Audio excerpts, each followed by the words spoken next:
qu'il a fait, et ses miracles et des jugements de sa bouche, postérité d'Abraham, son serviteur, enfant de Jacob, ses élus. Le Seigneur est notre Dieu. Ses jugements s'exercent sur toute la terre. Il se rappelle à toujours son alliance, ses promesses pour 1000 générations, l'alliance qu'il a traitée avec Abraham et le serment qu'il a fait à Isaac. Il l'a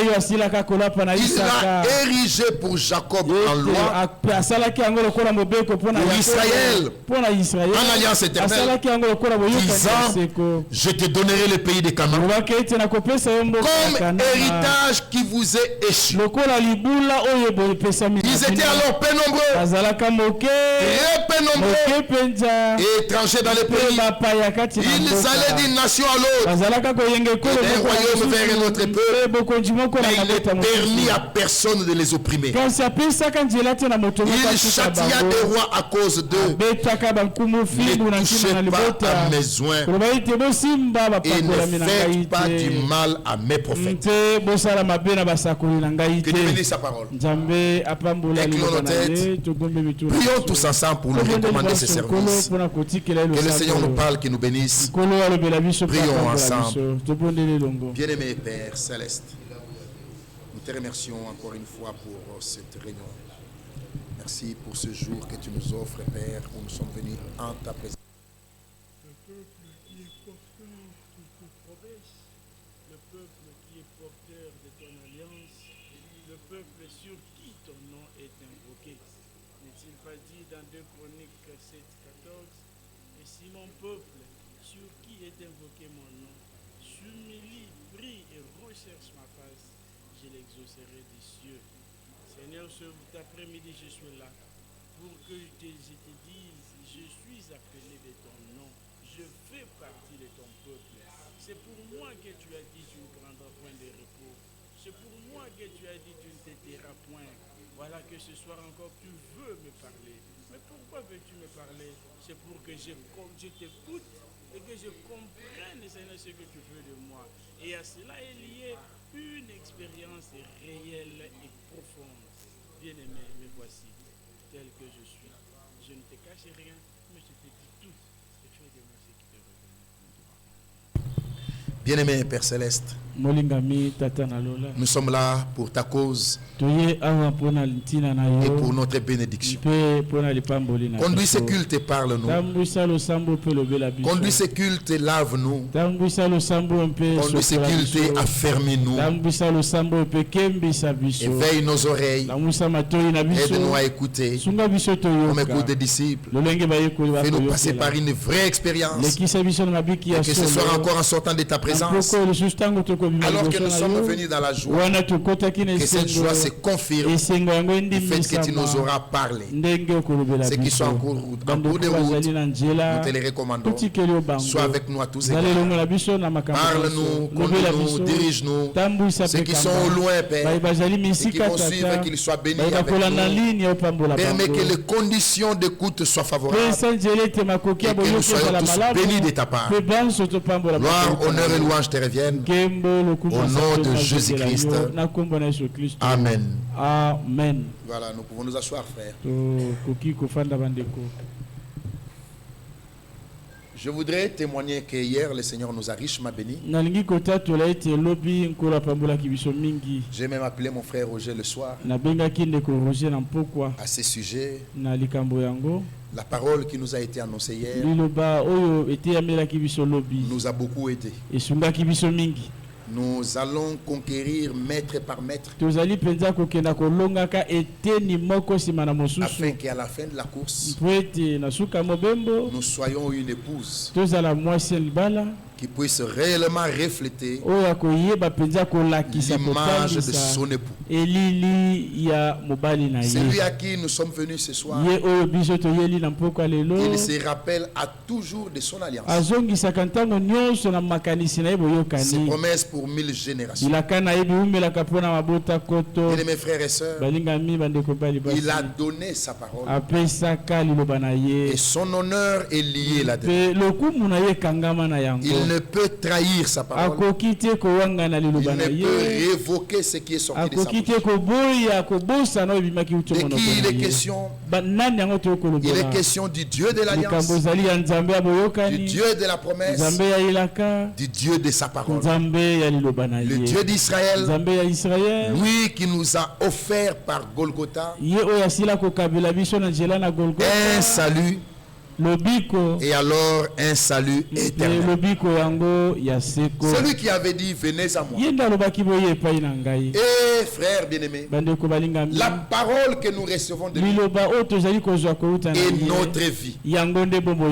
Vous vous souvenez, frères, les auteurs des livres ne sont pas là parfois quand on lit leurs livres. Nous pouvons lire Marx, il n'est plus là. Nous pouvons lire Jean Piaget, il n'est plus là. Nous pouvons lire n'importe quel autre auteur, il n'est plus là. Mais Dieu est le seul qui est toujours présent quand sa parole est lue. Et quand elle est lue de la bonne manière, à la pensée de l'esprit, il la confirme dans le cœur de ceux qui la reçoivent comme étant véritablement la parole de Dieu, qui agit dans le cœur qui croit. Alléluia. Amen. À ce sujet, frère, laissez-moi prendre Abraham. Le Seigneur a appelé Abraham dans Genèse au chapitre 12. Vous connaissez l'histoire.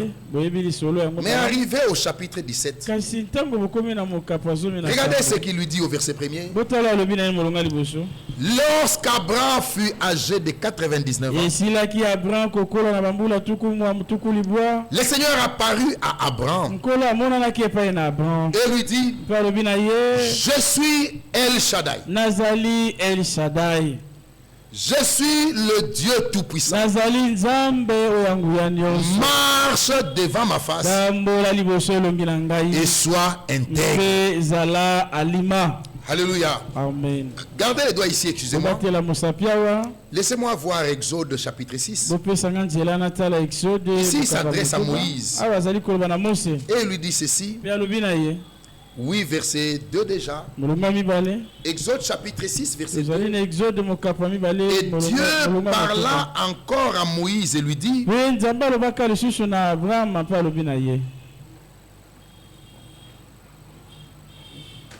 Dieu parla encore à Moïse et lui dit,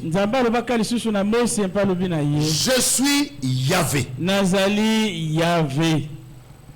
Je suis apparu à Abraham, à Isaac et à Jacob comme El Shaddai. Mais sous mon nom d'Elohim Yahvé, je n'ai pas été reconnu par eux. Il est apparu à Abraham, à Isaac et à Jacob comme El Shaddai. Et celui qui se présente au chapitre 17, Abraham en lui disant, je suis El Shaddai. Nous sommes au verset 1er. Marche devant ma face et sois intègre. J'établirai mon alliance entre moi et toi. Et je te multiplierai à l'extrême. Abraham tomba sur sa face. Et Dieu lui parla et en disant, voici mon alliance que je fais avec toi. Tu deviendras père d'une multitude de nations. Encore une fois l'alliance. Verset 7. J'établirai mon alliance entre moi et toi et tes descendants après toi selon leur génération. Verset 9. Dieu dit à Abraham, toi tu garderas mon alliance, toi et tes descendants après toi selon leur génération. C'est ici mon alliance que vous garderai entre moi et vous, et ta postérité après toi, tout mal parmi vous sera circoncis.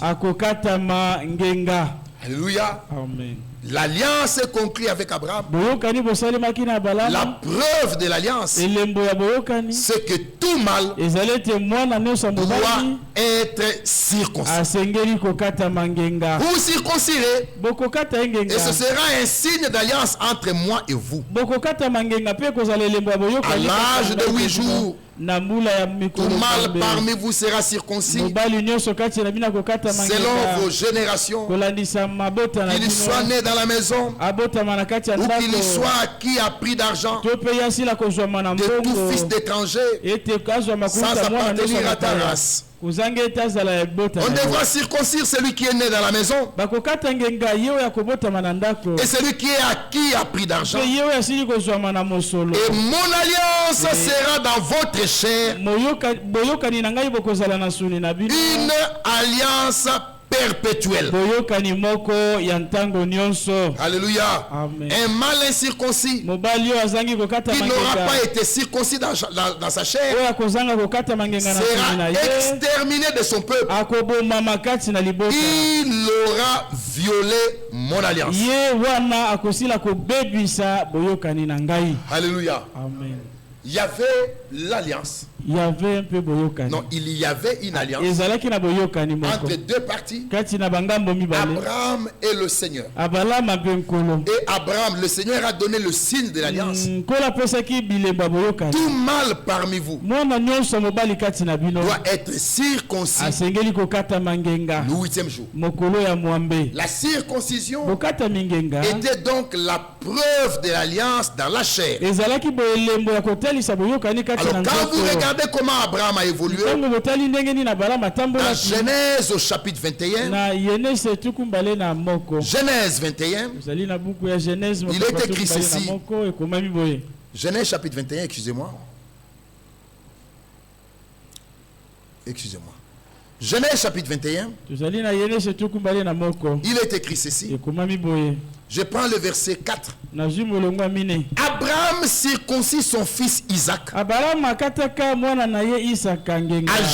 de 8 jours, comme Dieu le lui avait ordonné. C'était donc un ordre du Seigneur, comme Dieu le lui avait ordonné. Alors, bien mes frères et sœurs, Moïse a eu un problème. Je ne sais pas s'il était distrait. Il a perdu de vue de circoncire son fils. Dieu a failli le tuer. Exode chapitre 4. Exode chapitre 4. Verset 24 déjà. Pendant le voyage, en un lieu où Moïse passa la nuit, le Seigneur l'attaqua et voulut le faire mourir. Séphora prit une pierre aiguë, coupa les prépuces de son fils, et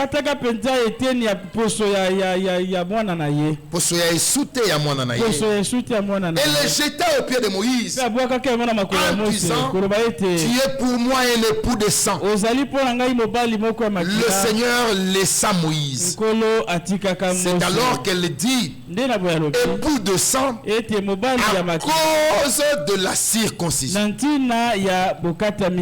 femme de Moïse s'est éveillée. Quand elle a vu que le Seigneur voulait tuer Moïse, elle a réellement compris que le problème c'est que l'ordre donné par le Seigneur à Abraham et qui devait être le signe de l'alliance n'a pas été respecté. Elle a pris une pierre tremblante, elle a coupé les prépuces de son fils et l'a jeté au pied de Moïse en disant, tu es pour moi un époux de sang. Et Dieu épargna Moïse. Oh frère, et vous verrez frère que quand on en arrive à Josué, tous les anciens d'Israël, tous toute la génération d'Israël avait été circoncise, car ils avaient obéi à l'ordre que Dieu avait donné à Abraham. Mais quand ils sont sortis, il y a eu une autre génération qui était née dans le désert. L'Écriture dit que cette génération n'avait pas été circoncise. Josué chapitre 5, verset 2. En ce temps-là, le Seigneur dit à Josué, fais-toi des couteaux de pierre et circoncis encore une fois les enfants d'Israël. Josué se fit des couteaux de pierre. Il circoncis les enfants d'Israël sur la colline d'Aralot. Voici la raison pour laquelle Josué les circoncis. Tout le peuple est sorti d'Égypte. Les hommes, tous les hommes de guerre étaient morts dans le désert pendant la route après leur sortie d'Égypte. Tous ces peuples sortis d'Égypte étaient circoncis. Mais tout le peuple né dans le désert pendant la route après la sortie de l'Égypte n'avait point été circoncis. Donc, il fallait les circoncire. Alors ceux-là, ils n'avaient pas besoin de s'appuyer sur les expériences de leur père. Leurs pères ont fait leur expérience avec Yahvé. Ils ont été circoncis. Mais eux, ils n'étaient pas circoncis. Alors Dieu ordonna à Moïse, à Josué, comme les choses doivent être ordonnées, fait comme il le voulait dans sa volonté. Il leur a dit, circonciser la génération qui est née dans le désert. Naître dans le désert n'est pas un désavantage, car Dieu a veillé à ce que les choses soient au point. Nous qui sommes arrivés après ce qui nous ont précédés, nous n'avons pas un désavantage, frère. Nous avons nos expériences à nous. Alléluia. Amen. Nous avons nos expériences à nous. Et si vous verrez, frères et sœurs, Josué est allé même jusqu'à faire un récapitulatif. Josué chapitre 24, je crois. Josué chapitre 24. Oui, vous verrez là que Josué le a rappelé à Israël tout ce qui s'est passé. Tout ce qui s'est passé.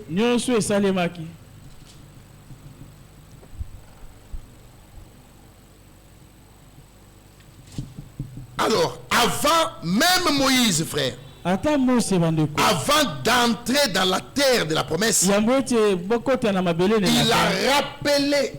rappelé à Israël la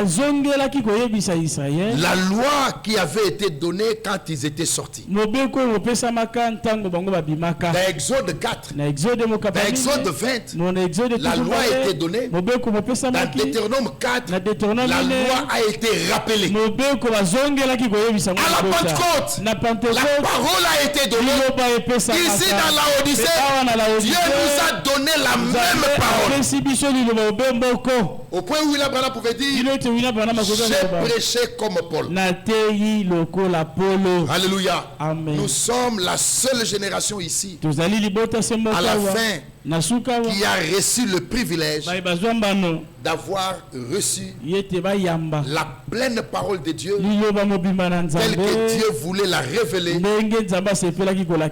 ce temps de la fin.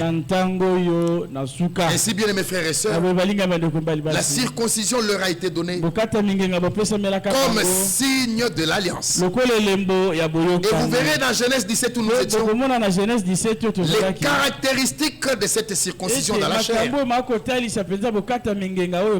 La première, frère, nous sommes dans Genèse 17. La circoncision a eu lieu dans la chair. La deuxième caractéristique, aucun homme ne pouvait se circoncire lui-même. Aucun. La troisième caractéristique, la circoncision était irréversible. Je l'avais dit dernièrement. Un homme circoncis ne redevenait plus jamais un incirconcis. C'est impossible. La quatrième caractéristique, c'est qu'avec la circoncision, deux groupes se sont manifestés. D'un côté, les circoncis, et de l'autre côté, les incirconcis. Et la circoncision de la chair, comme on l'a dit un peu plus haut, c'était la preuve de l'alliance entre Dieu et son peuple. Mais quand Paul prend cette affaire dans Romains chapitre 2, Romains au chapitre 2, l'Écriture dit ceci. Je suis avec vous au verset 25. La circoncision dans la chair donc est utile si tu mets en pratique la loi. Mais si tu transgresses la loi, ta circoncision devient incirconcision. Vous voyez ce que Paul dit? La circoncision dans la chair, Dieu a dit à Abraham, ça sera une preuve perpétuelle. Perpétuelle ne veut pas dire éternel. Ça prendra du temps, mais ça ne sera pas éternel. Alors Paul vient, il dit, la circoncision est utile si tu mets en pratique la loi. Mais si un homme transgresse la loi, c'est comme un païen, un homme de nation qui ne connaît pas Yahvé. Ta circoncision devient incirconcision. Donc, à part la circoncision, Paul ajoute quelque chose, le respect de la loi. Si donc les circoncis observent les ordonnances de la loi, sa circoncision, son incirconcision ne sera-t-elle pas tenue pour circoncision? Il est incirconcis. Du deuxième groupe, donc, il est du nombre de nations. Mais s'il respecte la loi, les ordonnances de la loi, son incirconcision ne sera-t-elle pas tenue pour circoncision? L'incirconcis de nature qui accomplit la loi ne te condamnera-t-il pas, moi qui la transgresse, tout en ayant la lettre de la loi et la circoncision? Vous avez là devant un circoncis, un juif donc, vous avez un incirconcis, quelqu'un qui vient des nations. Et Paul dit l'incirconcis qui accomplit la loi ne te condamnera-t-il pas, toi qui la transgresse, tout en ayant et la lettre et la circoncision? Le juif, ce n'est pas celui qui en a les apparences, et la circoncision n'est pas celle qui est visible dans la chair. Alléluia. Le juif, c'est celui qui l'est intérieurement, et la circoncision, c'est celle du cœur, selon l'esprit et non selon la lettre. La louange de ces juifs ne vient pas des hommes, mais de Dieu. Les juifs, ce n'est pas celui qui en a les apparences. La circoncision n'est pas celle de la chair, mais celle du cœur. Paul ajoute une dimension pour montrer que la circoncision de la chair qui avait été donnée à Abraham, il faudra que l'homme aille beaucoup plus loin que ça. Chapitre 3, verset 29. Regardez. Ou bien Dieu, est-il seulement le Dieu des Juifs? Ne l'est-il pas des païens aussi? Oui, il est aussi des païens. Puisqu'il y a un seul Dieu qui justifiera par la foi les circoncis et par la foi les incirconcis. Alléluia. Amen. La dimension de la foi entre dans la paix. Nous sommes partis de la circoncision de la chair vers la circoncision du cœur. Maintenant l'apôtre ajoute une autre dimension, celle de la foi, en disant il y a un seul Dieu qui justifiera les circoncis, c'est-à-dire les juifs, et les incirconcis, toujours par la foi, c'est-à-dire ceux qui sont parmi les nations. Alléluia. Au chapitre 4. Regardez. Paul dit merveilleusement ceci. Verset 7. Heureux ceux dont les iniquités sont pardonnées et dont les péchés sont couverts. Heureux l'homme à qui le Seigneur n'impute pas son péché. Ça doit faire sortir un amen. Ce bonheur-là, cette béatitude, n'est-il que pour les circoncis ou est-il également pour les incirconcis? Car nous disons que la foi fut imputée à justice à Abraham. La foi fut imputée à justice à Abraham. Alors prêtez attention à ceci. Quand donc lui fit-elle imputée? Était-ce après ou avant la circoncision? Paul répond, il n'était pas encore circoncis, il était incirconcis. Alléluia. Amen. Frère, Abraham n'était pas encore circoncis. Paul dit qu'il n'était pas encore circoncis. Quand il lui a été dit que sa foi fut imputée à justice, il était encore incirconcis. Il était encore incirconcis. Regardez le doigt ici. Je retrouve une écriture. Genèse, est-ce que c'est là?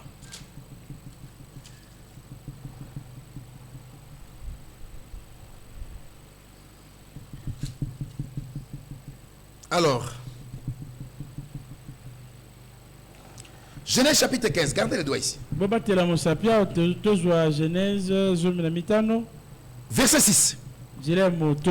Abraham crut au Seigneur. Il est dit dans nos Bibles, Abraham eut confiance au Seigneur, qu'il lui imputa à justice. C'est dans Genèse 15. Alors que la circoncision est donnée dans Genèse 17.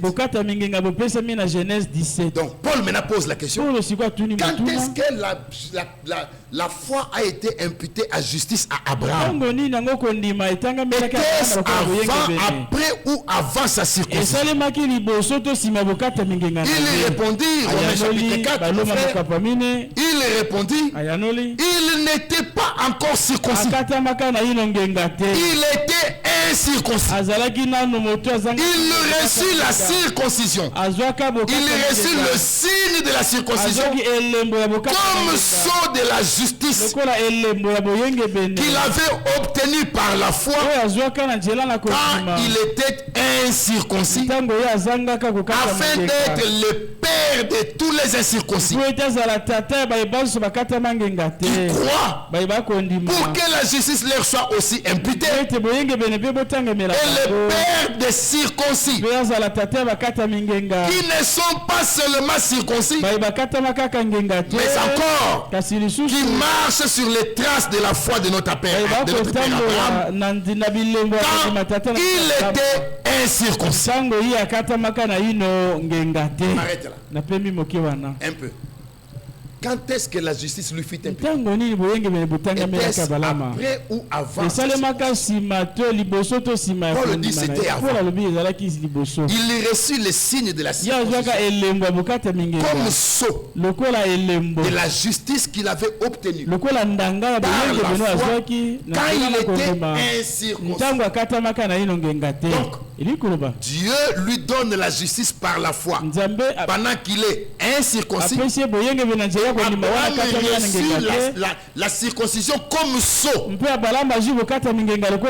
cette justice qu'il avait obtenue quand il était encore incirconcis. Mais pourquoi Dieu l'a fait?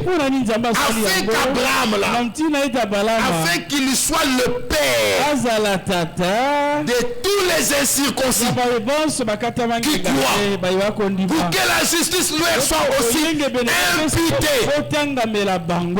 Là, c'est toi et moi. Alléluia. Amen. Tous ceux qui sont parmi les païens, mais qui croient pour que la même justice leur soit aussi imputée. Et Dieu l'a fait aussi pour qu'Abraham soit le père des circoncis. Qui ne sont pas seulement circoncis, ça ne suffit pas, mais encore qui marchent sur les traces de la foi de notre Père Abraham, quand il était incirconcis. Avec raison, Paul dit dans Galates, ceux qui croient sont bénis avec Abraham le croyant. Alléluia. Amen. Il a mis les circoncis là-bas. Il a mis les incirconcis là-bas. Abraham a joué un rôle important pour les deux. Et pour qu'Abraham soit une référence et pour les circoncis et pour les incirconcis, Dieu lui impute la justice avant la circoncision. Et Dieu donne la circoncision comme sceau afin qu'il soit le père des incirconcis qui croient. Comme Abraham était incirconcis mais il a cru. Il était incirconcis mais il a cru. Pour qu'Abraham soit le père des incirconcis qui croient, mais aussi des circoncis qui ne sont pas seulement circoncis mais qui croient aussi, qui marchent sur les traces de la foi de notre père Abraham quand il était incirconcis. Alléluia. Et Paul vient dans Galates. Paul vient dans Galates. Et écoutez ce qu'il dit. Galates chapitre 5. Galates chapitre 5.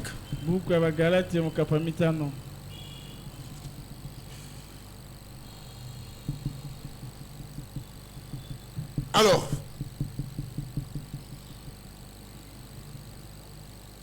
déjà verset premier. C'est pour la justice, c'est pour la liberté que Christ nous a affranchis. Demeurez donc ferme et ne vous laissez pas mettre de nouveau sous le joug de la servitude. Voici moi Paul, je vous dis que si vous vous faites circoncis, Christ ne vous servira à rien. Alors là, ça devient compliqué.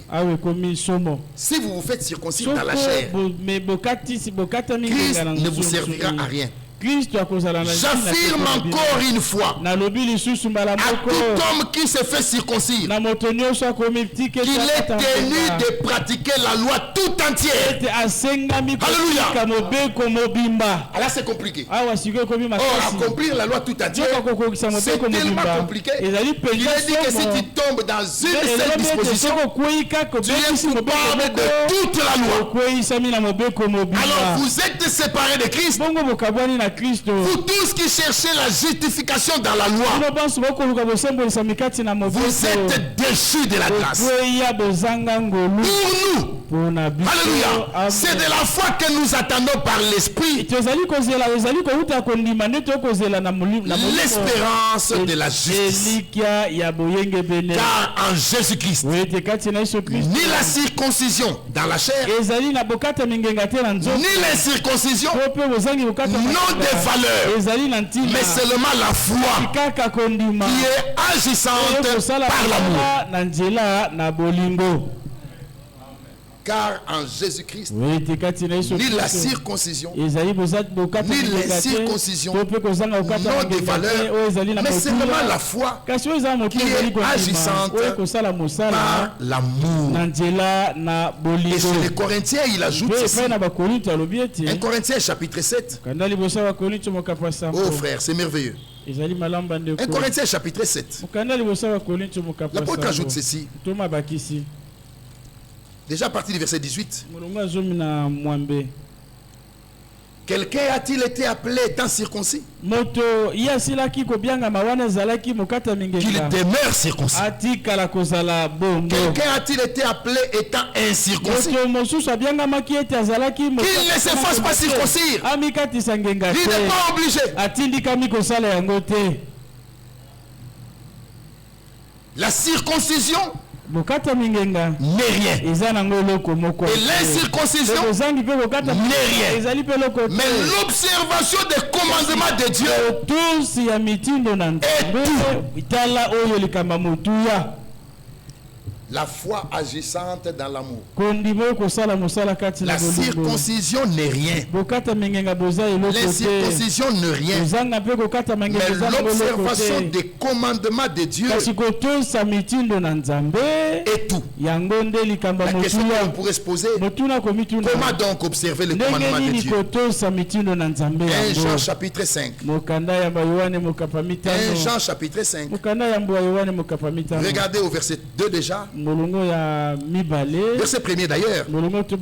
Quiconque croit que Jésus est le Christ est né de Dieu. Et quiconque aime celui qui l'a engendré aime aussi celui qui est né de lui. C'est oui et amen. Nous connaissons que nous aimons les enfants de Dieu lorsque nous aimons Dieu et que nous pratiquons ses commandements. Car l'amour de Dieu consiste à garder ses commandements. Et ses commandements ne sont pas pénible. Car tout ce qui est né de Dieu triomphe du monde. Et la victoire qui triomphe du monde, c'est notre foi.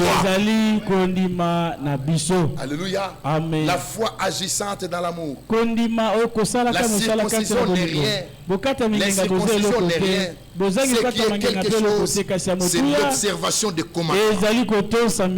Car l'amour de Dieu consiste à garder ses commandements. Et ces commandements ne sont pas alléluia. Amen. Bien-aimés frères, bien-aimés sœurs, quand nous arrivons à ce niveau et que maintenant il est parlé de celui qui est né de Dieu, ça nous rappelle, frères, ce que nous avons lu, je crois, dans Romains, la vraie circoncision, c'est celle du cœur. Alléluia. Celle du cœur. Mais comment expérimenter cette circoncision du cœur? Dans Deutéronome chapitre 10, dans Deutéronome au chapitre 10, il est écrit ceci. Dieu donne un ordre. Il leur dit ceci. Verset 16. Vous circoncirez donc votre cœur. Et vous ne raidirez plus votre cou. Frère bien-aimé, laissez-moi encore faire une deuxième position. La circoncision de la chair, tout le monde peut la faire. Un infirmier, une infirmière. La femme de Moïse qui n'était même pas du corps médical. Josué lui-même qui n'était n'était pas le médecin, ils l'ont fait. Mais là, l'équation se complique. C'est un ordre de Yahvé. Vous circoncirez donc votre cœur. Alors dites-moi, comment le faire? Comment le faire? Frère, le même qui nous a parlé d'un esprit nouveau, d'un cœur nouveau, il nous dit ceci dans Jérémie 4. Jérémie chapitre 4. Jérémie chapitre 4. Venez au verset 3. Ainsi parle le Seigneur aux hommes de Juda et de Jérusalem. Défrichez-vous un champ nouveau et ne semez pas parmi les épines. Souvenez-vous même de la parabole des semences. Il a été parlé de la semence qui tombe le long là où il y a des épines. Matthieu 13, gardez les doigts dans Jérémie. Matthieu 13, retrouvons ça. Matthieu chapitre 13.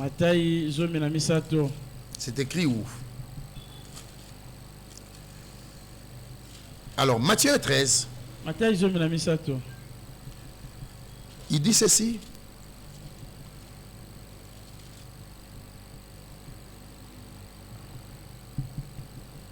Verset 22. Celui qui a reçu la semence parmi les épines, c'est celui qui entend la parole, mais en qui le souci du siècle et la séduction des richesses étouffent cette parole et la rendent infructueuse. Alors il dit, Jérémie 4, défrichez-vous un champ nouveau et ne semez pas parmi les épines. Ne semez pas parmi les épines. Verset 4, circoncisez-vous pour le Seigneur. Circoncisez vos cœurs. Hommes de Juda et habitants de Jérusalem, de peur que ma colère n'éclate comme un feu et ne s'enflamme sans qu'on puisse l'éteindre à cause de la méchanceté de vos actions. Alléluia. Circoncisez-vous pour le Seigneur. Circoncisez vos cœurs. Le même qui a donné l'ordre dans Deutéronome, circoncisez vos cœurs. Le même vient dans Jérémie, il dit, défrichez-vous un champ nouveau. Tout nouveau. Le cœur, l'esprit, tout doit être nouveau. Défrichez-vous un champ nouveau et ne semez pas parmi les épines. Circoncisez-vous pour le Seigneur. Circoncisez vos cœurs. Alors, cette équation, la réponse est donnée dans Deutéronome 30 que nous avions lu dernièrement. Deutéronome chapitre 30. Oui, l'ordre est donné. Circoncisez vos cœurs. Mais comment donc on va le faire? Verset 3. Verset 6, pardon. Le Seigneur ton Dieu circoncira ton cœur. Alléluia. Amen. Le Seigneur ton Dieu circoncira ton cœur et le cœur de ta postérité, afin que tu sois rendu capable d'aimer le Seigneur ton Dieu de tout ton cœur et de toute ton âme, afin que tu vives. Alléluia. Amen. Le Seigneur ton Dieu, ce que l'homme ne peut pas faire, lui, le Seigneur ton Dieu, il le fera. Il circoncira ton cœur. Alléluia. Lui qui a dit que je mettrai en vous un cœur nouveau, je mettrai en vous un esprit nouveau, je ferai en sorte que un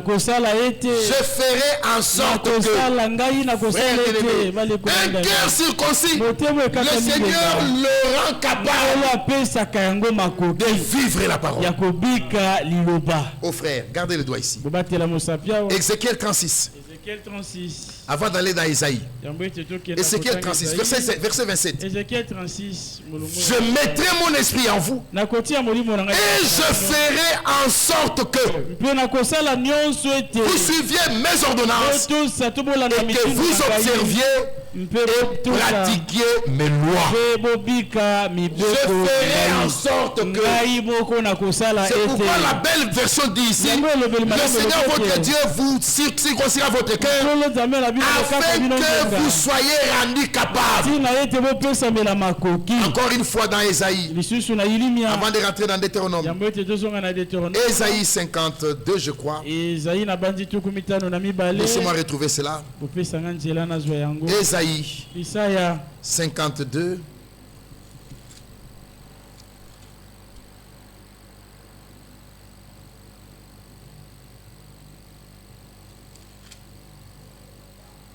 Oh là là. Ésaïe.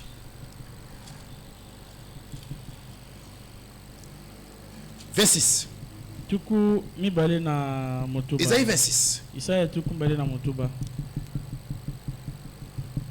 Verset 11. Seigneur, ta main est puissante. Ils ne l'aperçoivent pas. Ils feront ton zèle pour le peuple et ils en seront confus. Le feu consumera tes ennemis. Seigneur, tu nous donnes la paix. Moi je dis amen à ça. Car tout ce que nous faisons, c'est toi qui l'accomplis pour nous. Dites encore amen. Où est le sujet de se glorifier? Où est la place de la main de l'homme? Tout ce que nous faisons, c'est toi qui l'accomplis pour nous. Même les bonnes œuvres, Dieu les a préparées d'avance afin que nous les pratiquions. Alléluia. Je ferai en sorte que vous observiez mes commandements. Alléluia. Le Seigneur circoncira votre cœur. Il circoncira ton cœur afin que tu sois rendu capable de respecter 1 Jean 5. L'amour de Dieu consiste à garder ce commandement. Alléluia. Ne peut aimer le Seigneur Dieu, ne peut véritablement aimer le Seigneur que celui dont le cœur est circoncis. Alléluia. Amen. Ma sœur Allah, tu as vu ça? Ne peut véritablement aimer Dieu que celui dont le cœur est circoncis. Seigneur, tu nous donnes la paix. Prenez ça pour vous, prenons ça pour nous. Et tout ce que nous faisons, c'est toi qui l'accomplis pour nous. Alléluia. Seigneur, notre Dieu, d'autres maîtres que toi ont dominé sur nous. Des petits papes. Oh là là.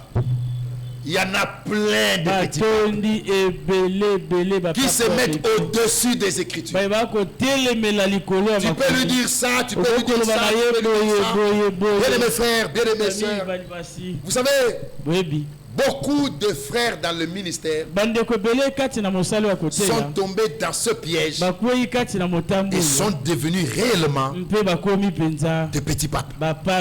Ils n'écoutent plus rien. Ils sont incapables de s'amender même quand ils offensent quelqu'un. Même quand ils offensent quelqu'un, ils sont incapables de s'amender. Ils ont déjà atteint un rang de perfection au point où eux n'ont pas d'erreur. Ça, c'est des petits papes. Des saints-pères.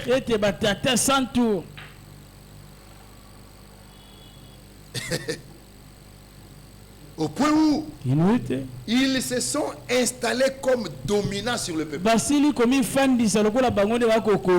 Frère bien-aimé, le salut que vous avez, ce n'est pas moi qui vous l'ai accordé. C'est Dieu qui vous a appelé. L'alliance que vous avez conclue, c'est avec lui que vous l'avez conclue. Vous n'êtes pas mes fidèles. Vous êtes des fidèles du Seigneur. Des fils et filles de Dieu. Déjà Dieu, votre Père, vous honore. Si lui vous honore, nous devons, nous qui sommes à son service, vous honorer aussi. De toute façon, nous sommes vos serviteurs. Nous sommes vos serviteurs. Vous venez, vous vous mettez. Nous, on doit être debout. Préparez tout ça. Priez, sollicitez la grâce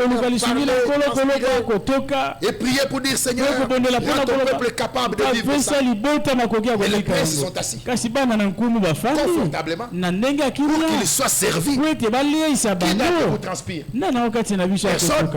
Mais moi, quand je rentre, je dois enlever tous ces vêtements. Pourquoi? Puisque nous sommes au service du meilleur employeur. Notre Dieu. Et rassurez-vous, si cela ne dépendait que de moi, je n'aimerais pas être prédicateur. La responsabilité est trop grande. Trop grande. Quand je vois les gens se précipiter au ministère, parfois je me demande s'il a vraiment compris ce qu'on appelle le ministère. Tous ceux que Dieu a appelés à son service, quand ils ont vu la grandeur de la tâche, frère, laissez tomber. Seigneur, oui, d'autres maîtres que toi ont dominé sur nous. La difficulté, laissez-moi vous le dire, la difficulté que nous connaissons dans ce message, c'est parce qu'il y a encore des protestants, des pentecôtistes, des gens qui sont venus et qui calquent le modèle des pasteurs de dénomination. C'est comme ça que même pour que le titre de pasteur tombe, après tout ce que frère Franck a dit pendant des années, que ceux qui conduisent l'église ne sont pas appelés pasteurs. L'église est conduite par des anciens, par le diable. Et lui-même dit, j'aime bien qu'on m'appelle frère. Qu'on l'appelle frère. Nous aimons qu'on nous appelle frère. Mais pour que le titre de pasteur tombe, même plusieurs sont encore frère bien-aimé. Pasteur, c'est un ministère. Mais les titres de pasteur que aiment bien porter aujourd'hui, ils l'ont tiré du modèle protestant. C'est ça le problème. Et plusieurs ont copié ce modèle. Le modèle pentecôtiste. Comment on domine sur les fidèles? Ils ont transposé le même modèle parmi nous. De maîtres, de petits papes. Plusieurs maîtres ont dominé sur nous. Mais ça ne peut pas continuer ainsi. Seigneur notre Dieu, d'autres maîtres ont dominé sur nous. Mais c'est grâce à toi seul. Alléluia. C'est grâce à toi seul que nous invoquons ton nom. Oui. Nous jouissons de la liberté en Christ.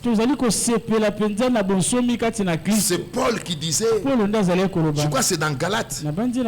Laissez-moi retrouver ces passages. Galates. Est-ce que Dieu me fera grâce de retrouver ça? Il dit quelque part, nous ne cédâmes pas un instant. Nous leur résistâmes. Chapitre 2. Merci au Seigneur. Verset 4. Encore une fois la circoncision. Chapitre 2 toujours. Verset 3 d'abord. Mais Tite qui était avec moi et qui était grec ne fut même pas contraint de se faire circoncire. Il était de païen, mais on ne l'a pas contraint de se circoncire. Et c'est là à cause des faux frères qui s'étaient secrètement introduits et glissés parmi nous pour épier pour épier la liberté que nous avons en Jésus-Christ avec l'intention de nous asservir. Voilà, Dieu te bénisse, frère. Amen. Avec l'intention de nous asservir. C'est pourquoi, bien aimés frères et sœurs, il y a plein d'assemblées qui sont devenues des cellules d'autres assemblées. Puisque la politique est entrée, on a même conditionné des prédicateurs au point où ils peuvent jurer que par ceux qui les asservissent, et rien ne peut être fait si à la montagne, à la colline, à la vallée, on ne donne pas l'aval. Et on a même vu l'esprit de Diotrephe entrer. Vous savez ce qu'a fait Diotrephe? Parce que dit que Diotrephe voulait être grand, le premier parmi les frères. Il a refusé de nous recevoir et il a même empêché à ceux qui voulaient nous recevoir de le faire. Il a même empêché. Imaginez-vous ça. Il a même empêché. Comment vous voulez recevoir? Non, si vous recevez vraiment, c'est que vous nous trahissez. Il a même empêché. Frère bien-aimé, avec l'intention de nous asservir. Et c'est là à cause de faux frères qui s'étaient secrètement introduits et glissés parmi nous pour épier. Il n'apprécie pas la liberté que nous avons en Jésus-Christ. Avec l'intention de nous asservir. Oh, j'aime bien la position de Paul. Nous ne leur cédâmes pas un instant. Nous ne leur cédâmes pas un instant. Et nous résistâmes à leurs exigences. Pour quelle raison? Pas pour nous faire un nom, mais afin que la vérité de l'évangile soit maintenue parmi vous. Alléluia. Nous ne leur cédâmes pas un instant. C'est pourquoi nous ne sommes pas dans un groupe. Nous n'adhérerons jamais à un groupe. Nous sommes de la vérité. Nous acceptons la vérité. Nous marchons dans la vérité. Celui qui a la même position, il est en communion avec nous. Nous ne leur cédâmes pas. Écoutez le langage de Paul. Un passé simple très fort. Nous ne leur cédâmes pas un instant. Et nous résistons. Quand il fallait dire non en face, Paul a dit non en face. A dit là. Ah oui frère. Aujourd'hui, rejeter l'action de l'œuvre. Rejeter cette orientation que Dieu a laissée par son serviteur. Sur ces précieuses prédications que nous entendons. Allez déclarer des choses contre. Vous savez qu'il y a des gens qui ont parlé même mal. Presque en train de blasphémer sur les retransmissions. Dans des jours comme ceux-ci, le sage doit se taire. Si tu ne comprends pas, prends le temps de te taire. Jusqu'à ce que le Seigneur arrive à te convaincre. Mais ne parle pas mal de certaines choses.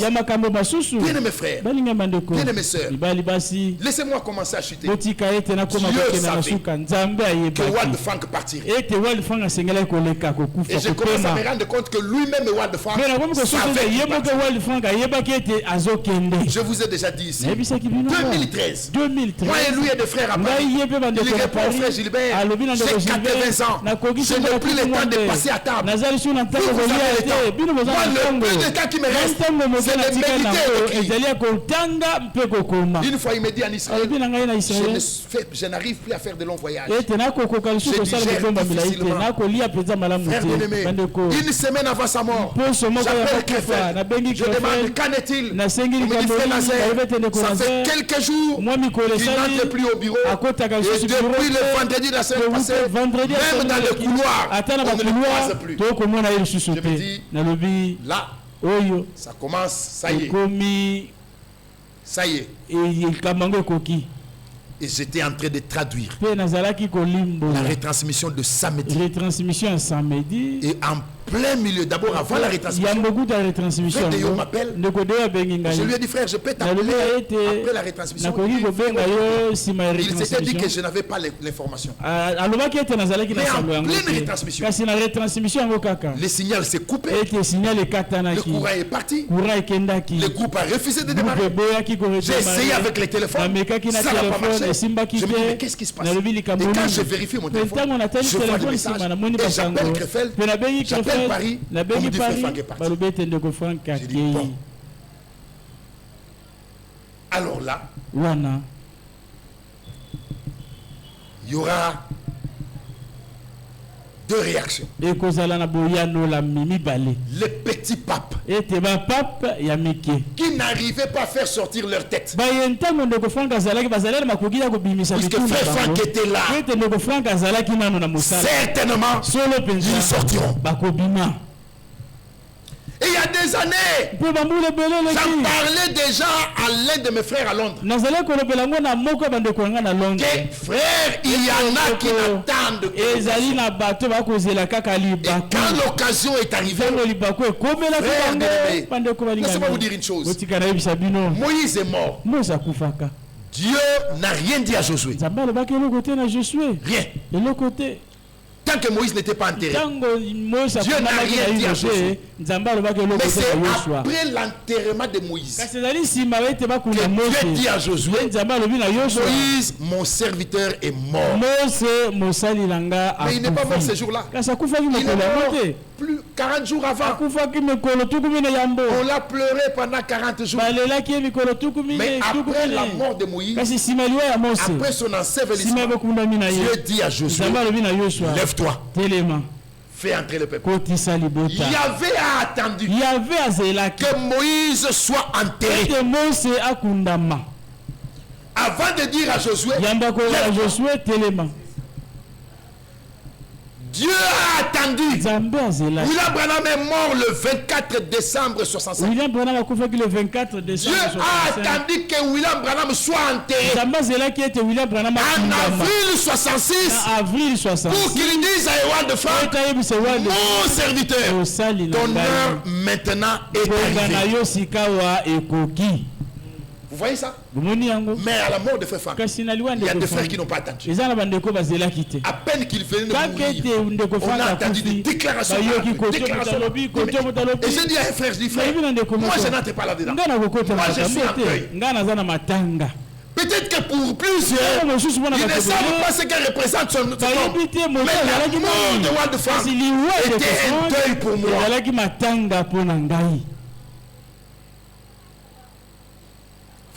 Monsieur le frère, on n'attend pas. Mais attendez quand même qu'il soit enterré. Si Dieu a attendu, des mortels n'ont même pas attendu. Oh là là, frère. Ils n'ont même pas attendu. Mais Dieu lui-même savait que pour la traversée de ce temps qui est devant nous, nous aurons besoin de cette nourriture emmagasinée. N'êtes-vous pas bénis quand vous l'écoutez? Nous sommes bénis. Et nous aimerons même rester pendant longtemps là-bas. Et nous y resterons aussi longtemps que ça sera possible. Car pour nous, frères, ça fait partie de notre préparation. Oui. Le problème c'est de bien négocier le virage. Le problème ce n'est pas venir courir vite. De rouler vite, de courir. Le problème c'est le virage.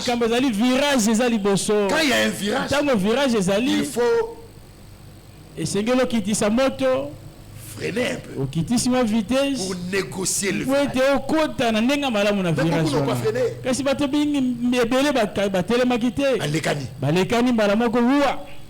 Où ils ont voulu freiner,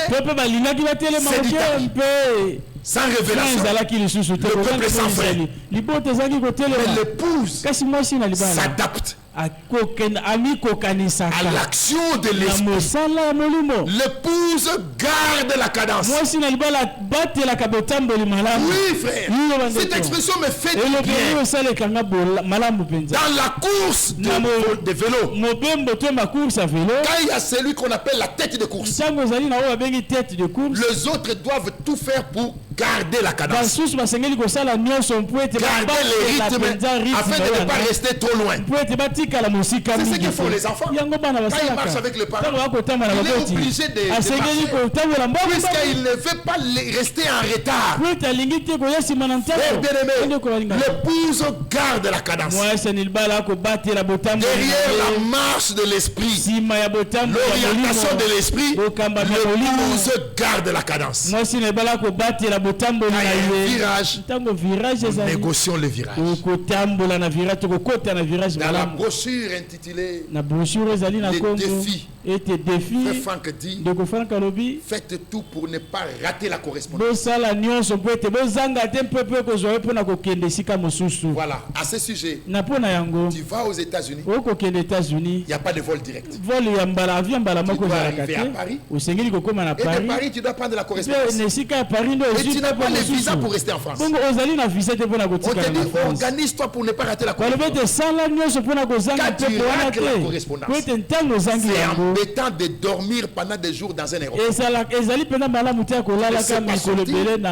Tu n'as pas le visa d'entrée. Tu ne sais rien faire. Tu dois négocier la place dans un autre vol. Faut-il encore qu'il y ait un autre vol?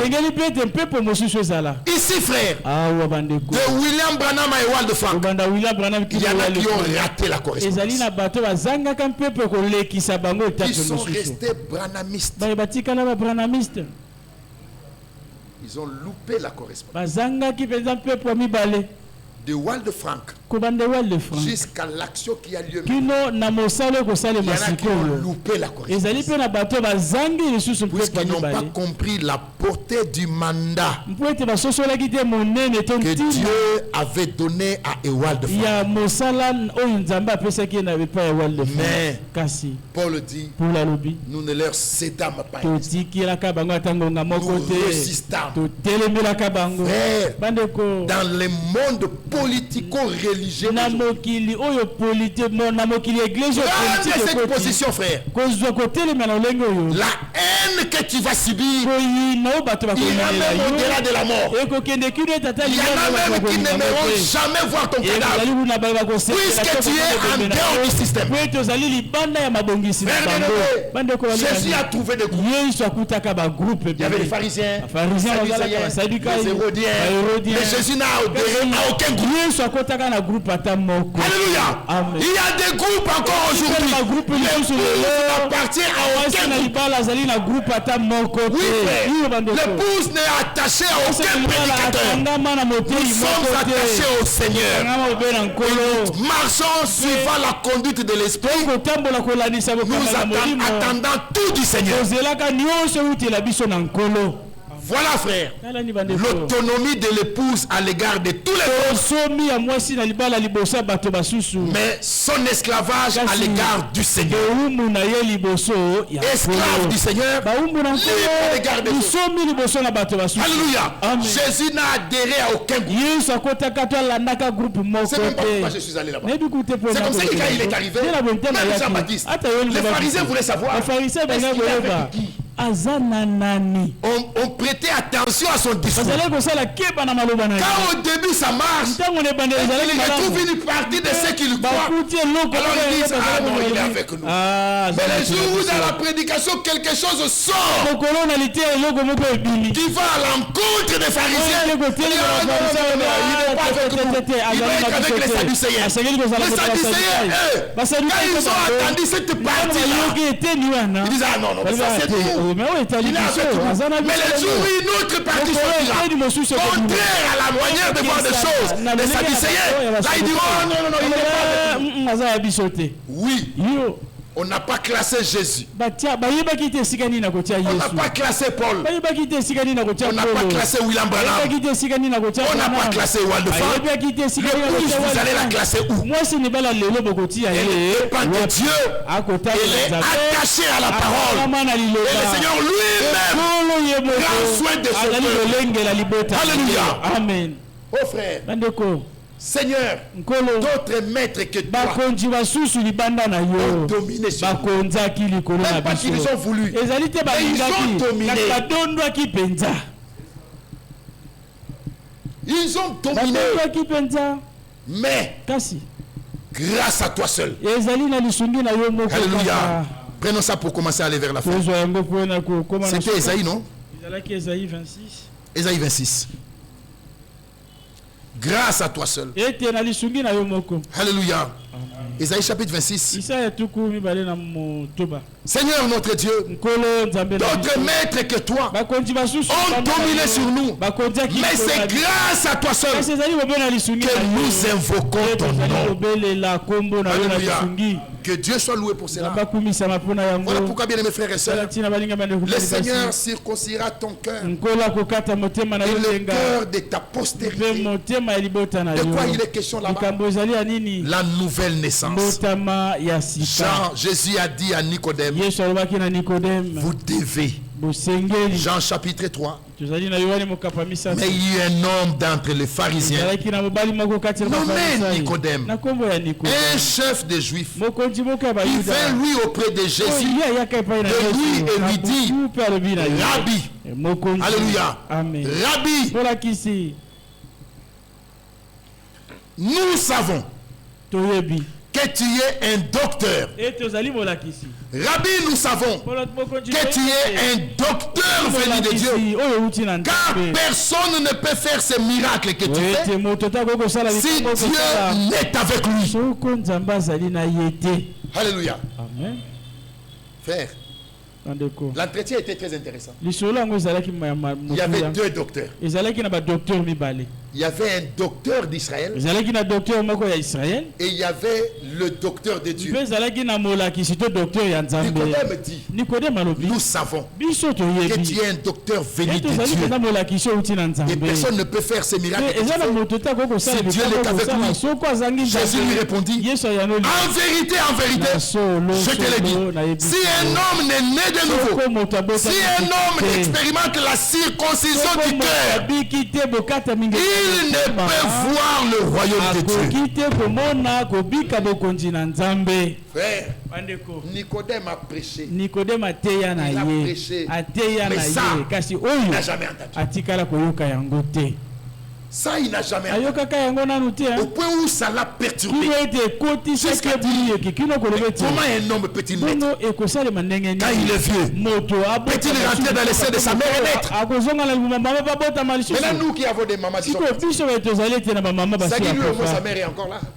Mais nous les mamans sont partis. Regardez même la question montre qu'il était perturbé. Comment un homme, quand il est vieux, on va faire comment? Maman Dieu se partit. Comment on va faire? Jésus lui répondit, en vérité, je te le dis, si un homme n'est né d'eau et d'esprit, il ne peut entrer dans le royaume de Dieu. Et William Branham te dit, dans ce royaume, on n'adhère pas. Il faut y naître. Alléluia. Amen. Celui qui est né de la chair et chair. Ce qui est né de la chair et chair. Ce qui est né de l'esprit et d'esprit. Ne t'étonne pas que je te dis, il faut que vous naissiez de nouveau. Le vent souffle où il veut. Et tu en entends le bruit. Mais tu ne sais d'où il vient, ni où il va. Il en est de même de tout homme qui est né de l'esprit. Alléluia. Amen.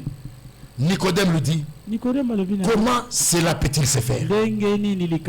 Jésus lui répondit, tu es docteur d'Israël et tu ne sais pas ces choses. C'est un étonnement. Mais tu es docteur, tu es le docteur d'Israël.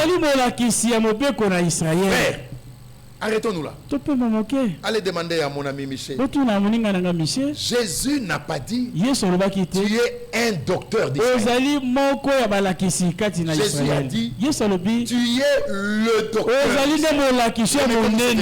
Tu es le docteur d'Israël. À la différence de Gamaliel. Gamaliel était un docteur de la loi. Mais Nicodème était le docteur d'Israël. Le sommet de la connaissance d'Israël, c'était Nicodème. Que le débat soit suscité à gauche, qu'il y ait débat à droite, quand les hommes ne peuvent pas s'entendre, alors c'est Nicodème. Donc le sommet, c'était Nicodème, le docteur d'Israël. Pas un docteur d'Israël. Non, le docteur d'Israël. La notion vient d'être présentée. Et le docteur d'Israël, il n'a jamais entendu. Et ça l'a perturbé. Bien mes frères et sœurs, et Jésus de dire au verset 11, en vérité, je te l'ai dit. Et ça, nous y reviendrons. Nous disons ce que nous savons. C'est l'unique fois dans la Bible, en ce qui concerne les témoignages des Écritures, que Jésus utilise nous. Nous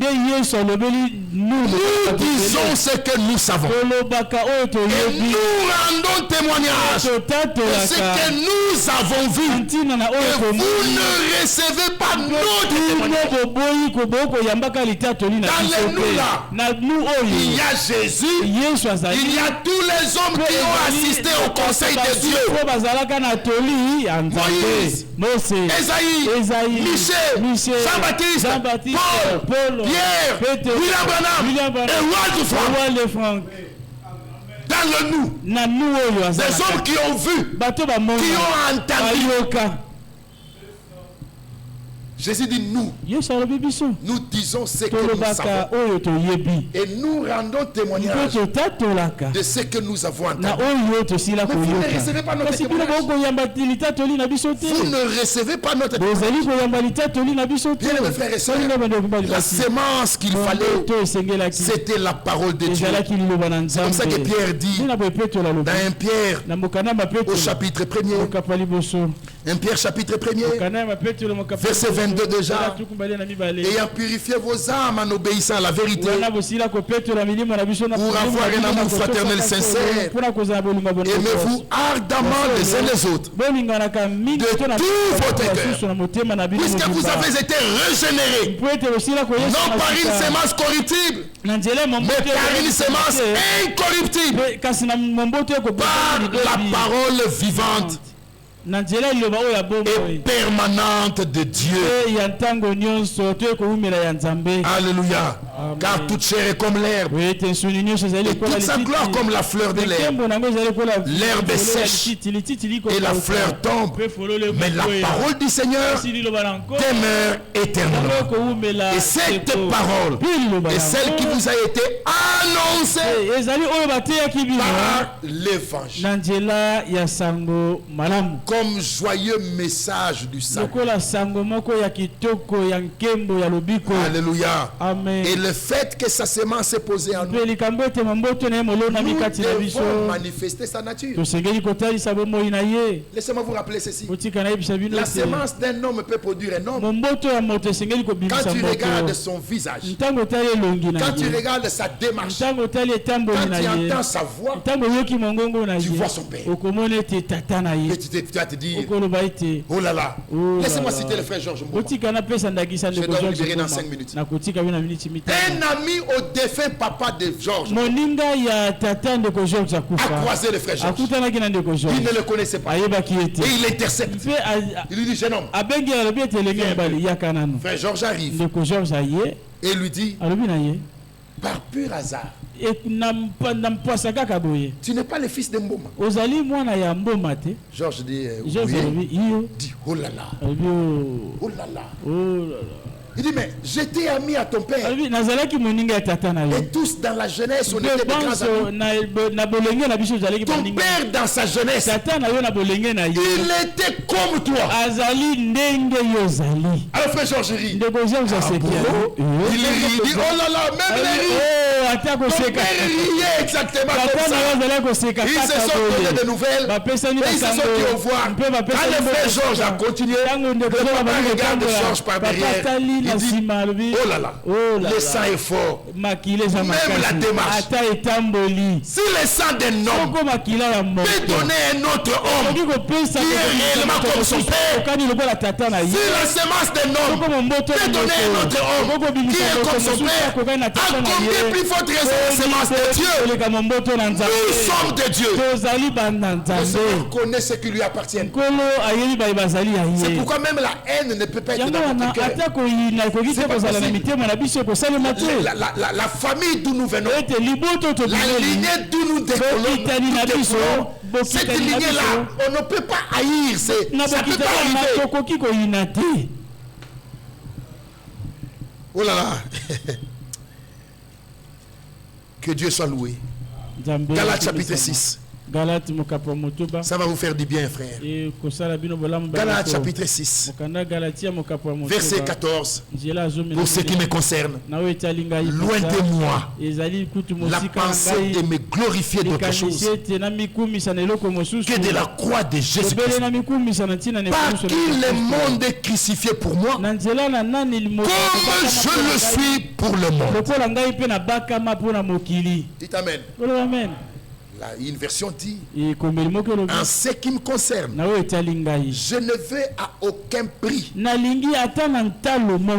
placer ma fierté ailleurs que dans la croix de Jésus-Christ. Par cette croix, mon intérêt pour toutes les choses du monde a disparu. Et moi aussi, je ne suis d'aucun intérêt pour le monde. Oh frère, pourquoi il est question? La mort en soi, pour basculer vers une nouveauté de vie, pour marcher en nouveauté de vie. Les choses du monde ne sont plus d'aucun intérêt pour moi. Comme moi aussi, je ne représente aucun intérêt pour le monde. Oui frère. Il y en a qui sont ici. Les dimanches, comme aujourd'hui par exemple. Le léopard joue aujourd'hui. Il ne pouvait pas manquer devant la télé. Il ne pouvait pas aller au stade. Mais à un certain moment, quand Dieu déracine le couvert de la chose, tu n'as même plus d'informations. Il y a des années, frère, je connaissais tous les noms de joueurs de Vecla. Qu'est-ce que je n'ai pas connu? Tovo Mozande, Toueba, le grand et le petit. Qui est-ce que je n'ai pas connu? Yaya Poma, qui est-ce que je n'ai pas connu? Mayanga, qui est-ce que je n'ai pas connu? Congolais Medo, Bakassou Lebo.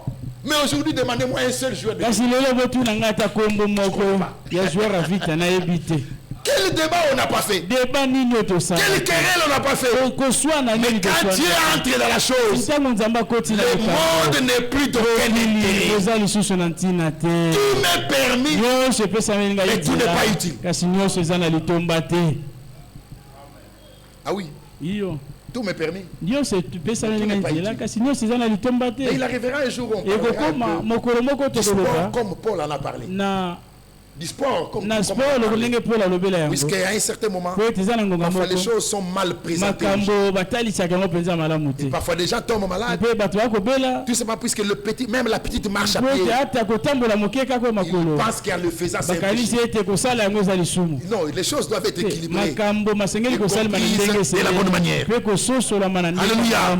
Mais on n'est pas là aujourd'hui, frère. Pour ce qui me concerne, je ne vais à aucun prix placer ma fierté ailleurs que dans la croix de notre Seigneur Jésus-Christ.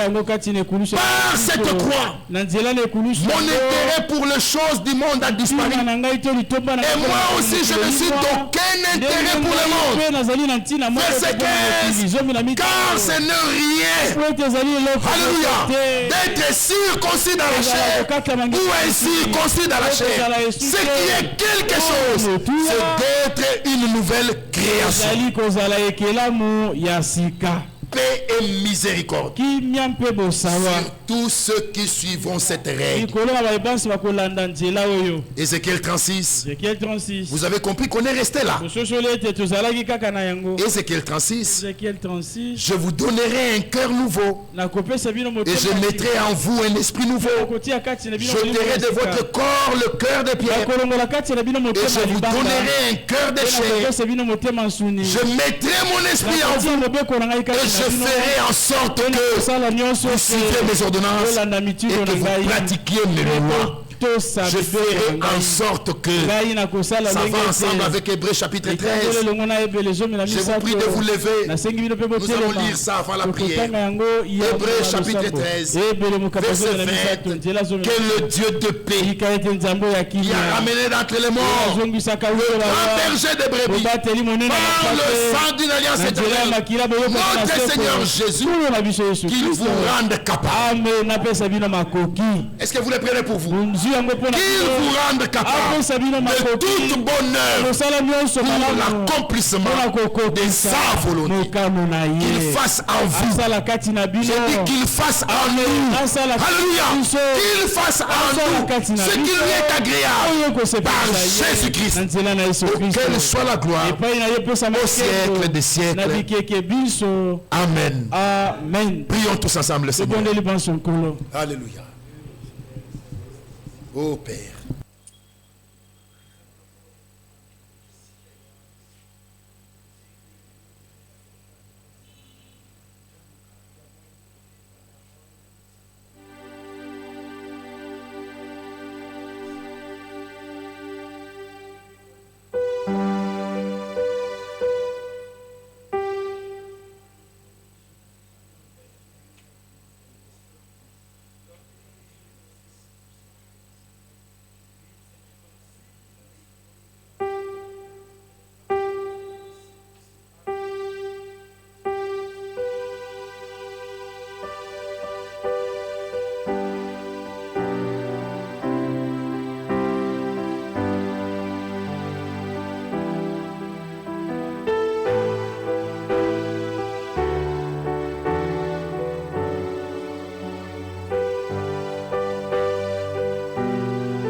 Alléluia.